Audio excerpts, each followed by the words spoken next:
Welcome back to Midnight Narratives. I'm your small town Aussie host, and tonight we're heading down the Great Ocean Road to the windswept coastal town of Apollo Bay and the dark, tangled forests of the Otways.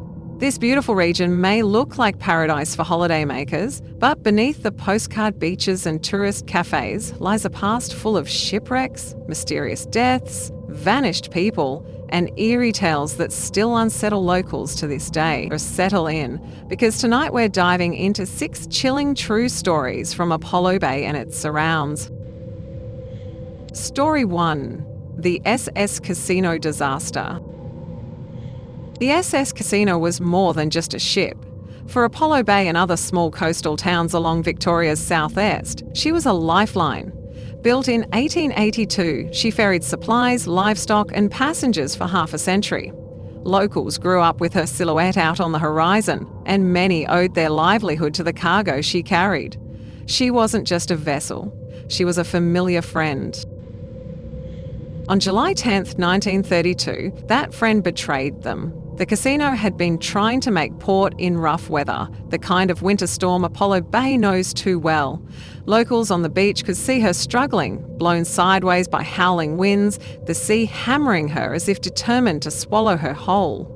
Then, with a sickening crunch, she struck the reef near the harbour entrance.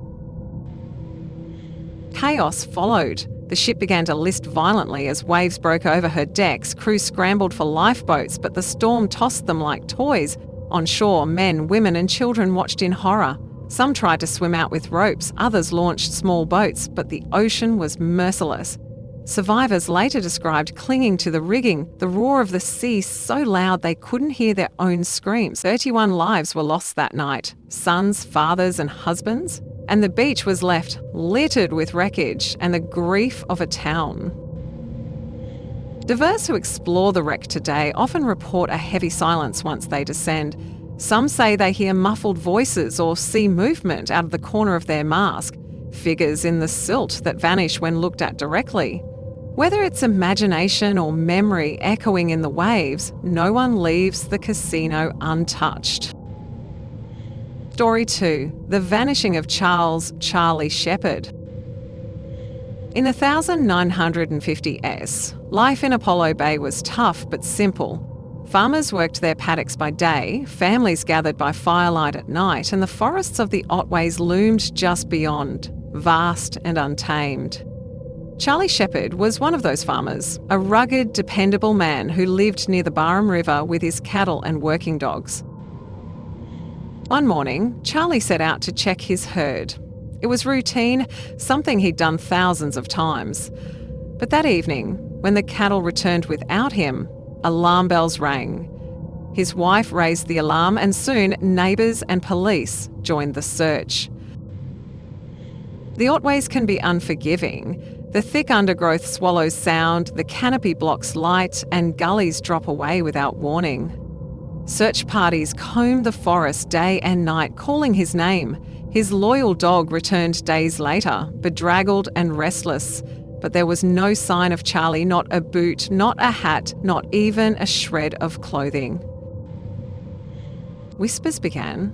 Some said he had fallen into one of the limestone sinkholes hidden beneath the forest floor, his body sealed forever underground. Others feared he'd been mauled by wild dogs, dragged away into the dark. And then there were the stranger theories, that the Otways themselves had claimed him. Locals spoke of old stories about the bush taking those who wandered too far, offering no trace, as if the forest itself had decided to erase them. 70 years later, Charlie Shepherd is still gone. For Apollo Bay, his name has become shorthand for the dangers of the Otways, a reminder that some who walk into the forest never return. Story 3. The Murder on Mariners Lookout Road. Mariners Lookout Road winds up from Apollo Bay into the hills, offering one of the most breathtaking views of the coastline. But in the early 1970s, that peaceful outlook was shattered. A man's body was found on the roadside, brutally beaten. His car sat abandoned nearby, the engine cold. The victim was a local, well-liked but known to have mixed with the wrong crowd. At first, police suspected a drunken brawl gone wrong, but as they dug deeper, rumours of darker dealings emerged, whispers of drug trafficking, secret meetings and grudges that stretched across the Great Ocean Road.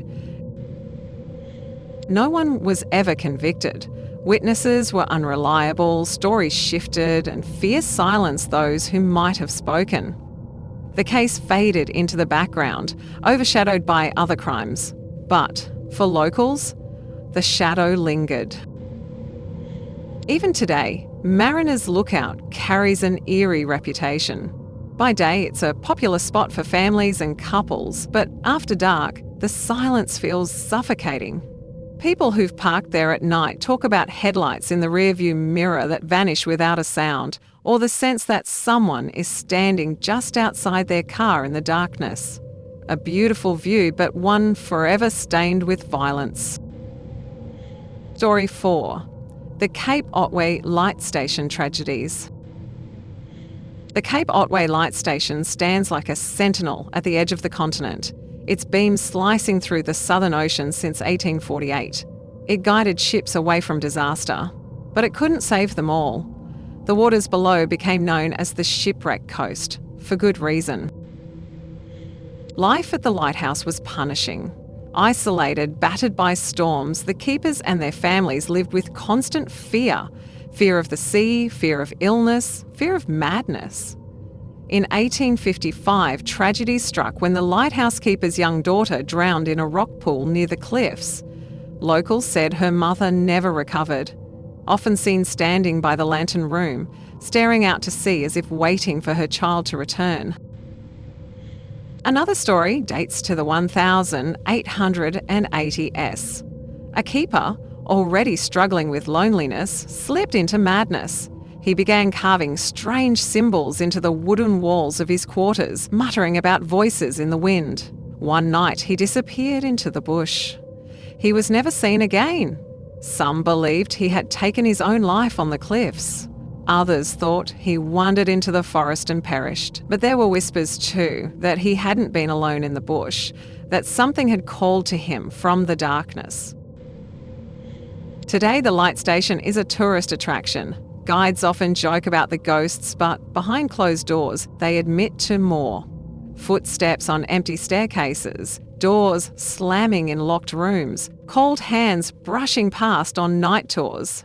Some say the lost keeper still wanders the cliffs, lantern in hand, searching for a way back home. Story 5. The Skeleton at Blanket Bay. Before there was a road to Apollo Bay, supplies had to come by sea. Blanket Bay, a secluded inlet west of town, was one such landing point. It was isolated, treacherous, and perfect for those who wanted to hide their business. In the 1000s, 890s, a group of woodcutters camping at the bay made a grisly discovery, a skeleton buried shallow in the dunes. At first, people assumed it was the remains of a shipwreck victim. But as word spread, closer inspection suggested something darker. The bones bore signs of violence, and the way they had been buried, hastily, shallow, almost hidden, suggested not a tragic accident, but a crime. Rumours flew. Some claimed bushrangers had used Blanket Bay to stash loot and silence anyone who got in their way. Others suspected smugglers unloading contraband. The bay was remote, easy to reach by boat, and dangerous enough that authorities rarely came by. Whoever the skeleton belonged to, their death was violent, and their killer never faced justice. Campers at Blanket Bay still talk about strange feelings at night. Shapes seen moving along the tree line, whispers on the wind when the campfire dies down.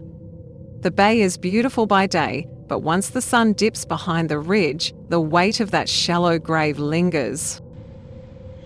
Story 6. The Tourist Who Never Came Back. By the 1990s, Apollo Bay had grown into a backpacker haven, a gateway to the Great Ocean Road and the rugged Otways. Travellers from around the world came to hike the Great Ocean Walk, a trail that leads through rainforest, cliffs and beaches. But not everyone who set out on the track came back. One young woman, a backpacker staying in Apollo Bay, decided to hike alone toward the Elliott River. She told her hostel mates she'd be back by nightfall. She never returned. The search that followed was massive. Police, helicopters, SES volunteers, even divers scoured the region. Her backpack was eventually found, torn and scattered as if thrown down a slope. Her passport and belongings were inside, ruling out the idea she'd run away. But there was no body, no footprints, no sign of what had happened. Theories ran wild. Some believed she slipped into the ocean, swept away by the brutal currents. Others thought she met someone on the track, someone with bad intentions. The most unnerving whispers suggested she might have been taken deeper into the Otways, hidden forever by the dense bush. Her disappearance remains unsolved, a chilling reminder that even in one of Australia's most beautiful regions, danger lurks just beyond the path. For many, it's the story that gave the Great Ocean Walk its darker reputation, a place where paradise and peril walk hand in hand. And that's tonight's journey through Apollo Bay's darker history. From shipwrecks and skeletons to mysterious vanishings in the Otway bush, these stories remind us that beauty and tragedy often walk hand in hand. If you enjoyed tonight's stories, don't forget to like the video, subscribe to Midnight Narratives, and ring the bell so you never miss a tale from Australia's hidden history. Until next time, I'm your small town Aussie host, and I'll see you in the next one.